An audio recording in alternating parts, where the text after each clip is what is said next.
Hai akkam jirtu har'ammoo viidiyoo biraatiin deebi'eera.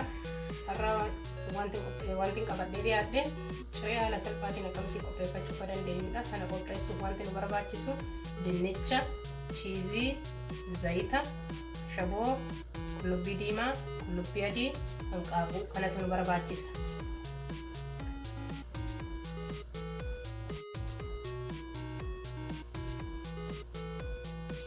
Amma dinnicha kokka kanatti muree qopheesseera. Shunkurtii gosa muree qopheeffateera. Qullubbii adiis akka kanatti qopheeffateera. Kanarra gara hojjechuutti hin deebi'a. Distiin keenya qopheera. Shunkurtii keenya akka kanatti bilcheeffanna.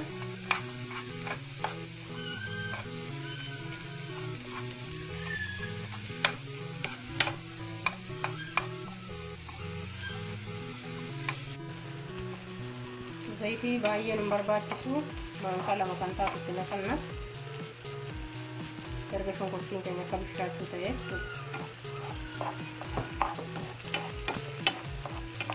ammas kana walitti manni bishaatutti akkasumatti sochoofna.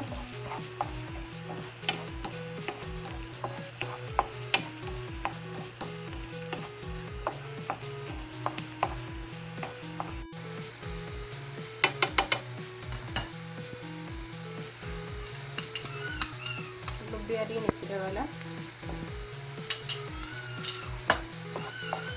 Ammas walitti sochoosa.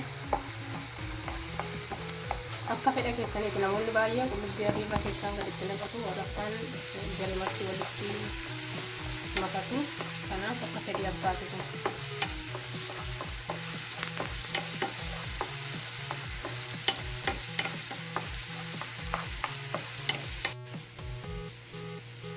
Shunkurtiin keenya akka kanatti bishaateera.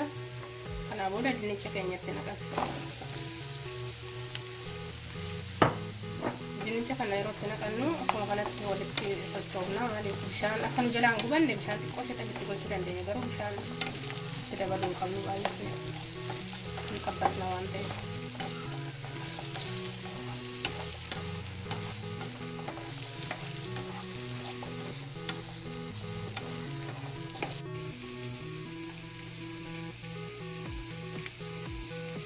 Akkasitti bishaateera. Amma xumurreerra. Kanaa booda maal goona akka hin bulleessine caccabu taasisna. Akka kanatti jechuudha.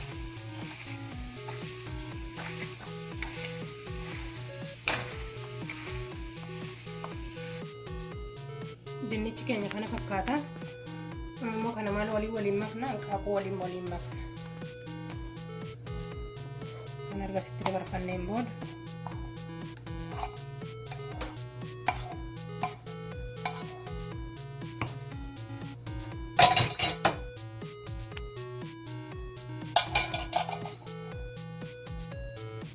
hanqaaquu keenya wajjin waliin makna.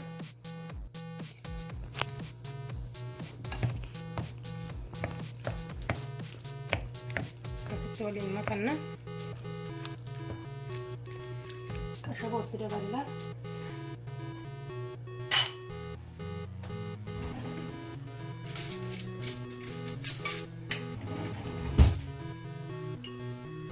Shaboo ilaallannee itti dabalachuu qabna. Akka inni gubuuf akka hin gubne.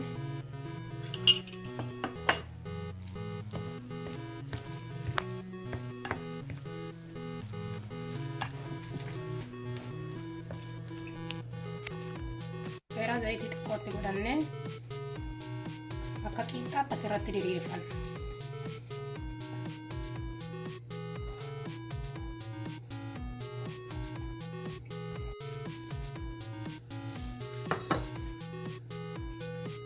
Akkasitti diriirsinee irra chiizii keenyarra kaa'anna.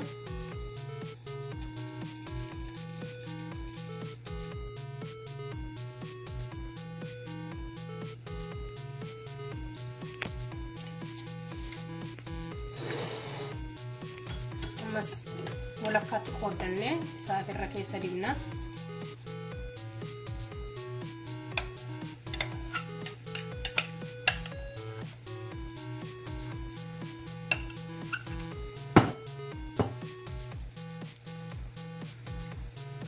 keessatti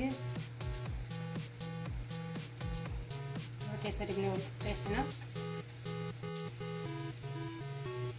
Kana fakkaata akkasitti bisheessina.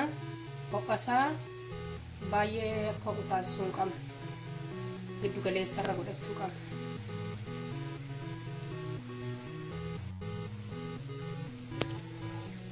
Akkas ta'eera itti galagalchina. Jalli isaa kana fakkaata. Cireen keenya kana fakkaata akkasitti qophaa'eera. Akka kanatti qopheessinee ijoollee keenyaafis ta'e nama guddaafis kennuu ni dandeenya.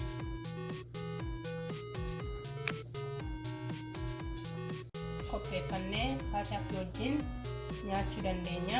Yeroo kana qopheeffannu ani kan nama afuriif ta'uun qopheeffadhe. Isin immoo amma maatii keessan irratti hundootanii qopheeffachuu dandeessu. Maaliifin kana jedhee nama meeqaaf kan ga'uu dandeessu tarii gaafa akkasii qabaachuu dandeessu waan jedhu irratti hundaa'anii. Kanaaf viidiyoon koo har'aa kana fakkaata. Yoo isinitti tole like, comment, share, subscribe gochuudhaan maatii ta'uu dandeessu. Galatooma viidiyoo biraadhaan amma walitti deebinutti nagaan tura.